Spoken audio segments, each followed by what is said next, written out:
Hello and welcome back to the channel. Today I'll be showing you a game between Magnus Carlsen, finally, and Vladimir Kramnik. This game was played in London in 2009, and the opening was the English opening. And we also have Tubby from the previous videos. So anyway, white plays c4, which is the English opening. Black plays knight to f6. White develops his own knight to c3. Then black pushes this pawn to e5. White develops his other knight to f3. Then black develops his own other knight to c6. Then white pushes his pawn to g3. Then black strikes in the center with pawn to d5. White takes that pawn on d5 with his own pawn. But black knight takes back on d5. Then the white bishop moves to g2. Now this is now the reverse dragon. Then black moves the knight to b6. White castles his king to the king's side of the board. Black develops the bishop to e7. Then white pushes his pawn to a3. Then black finally castles his own king to the king's side of the board. White pushes his pawn to b4. Black then develops his other bishop to e6. White moves his rook to b1. Then black pushes his pawn to f6. Now this is the end of the opening, and this is the position so far. White then pushes his own pawn to d3. Then black pushes his pawn to a5. Then white pushes his pawn forward to b5, which attacks the black knight. Then black moves the knight to d4. Then white moves his knight back to d2, which now opens up the bishop's diagonal. Then black moves his queen to c8. White pushes his pawn to e3. Black retreats his knight to f5. White moves his queen to c2. Then black moves his rook to d8. Now this is a very complex and unbalanced middle game, which Magnus Carlsen actually wanted. So anyway, white moves his bishop to b2. Black pushes his pawn to a4. White moves the rook on f1 to c1. Then black moves the knight to d6. White moves the knight on d2 to e4. Black retreats the knight to e8. White moves his queen to e2. Then black moves his bishop back to f8.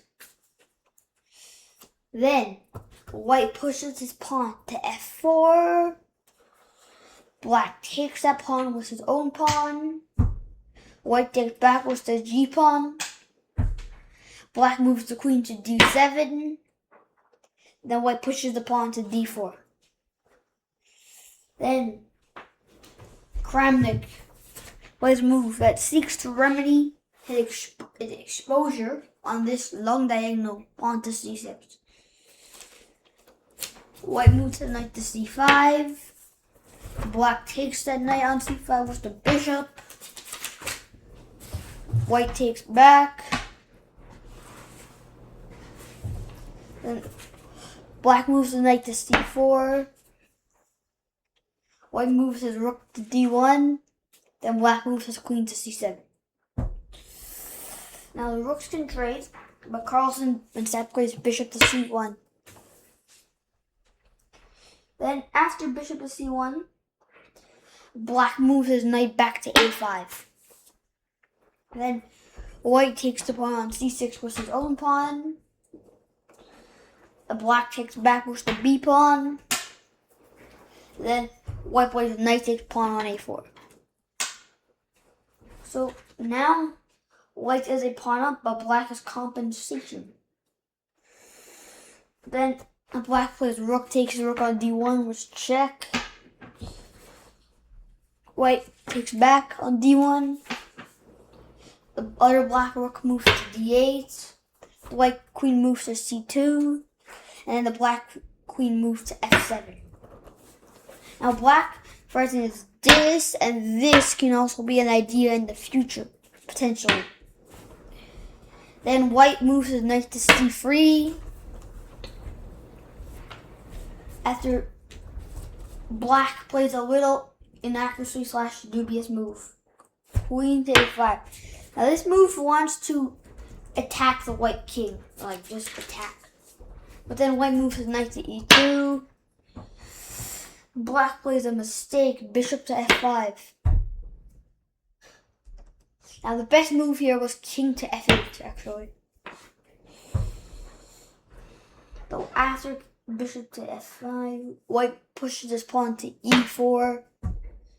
The black bishop moves to g4, which attacks the white knight. The white knight moves out of the way to g3.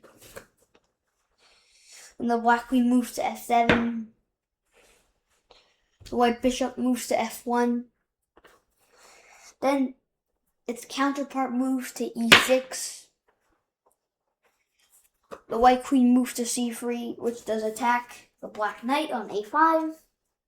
The black rook moves to a8 to defend the knight. The white rook moves to b4. And the black queen moves to d7.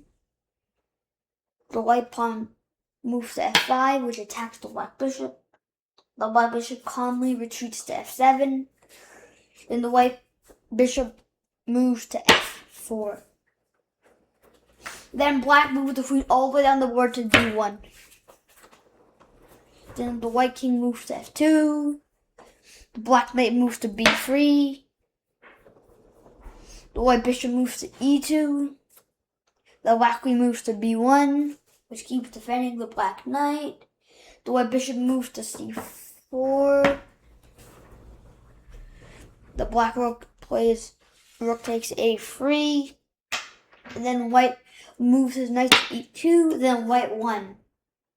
Now, in my opinion, this was a good game by Magnus Carlsen, except I feel like Kramnik also had some chances there. And I also feel like if this was like the super fit Kramnik from the 2000 match against Kasparov, then it would have been like it would have made it to an end game. Thank you for watching. I hope you enjoyed this video. If you did, please consider liking and subscribing to this channel.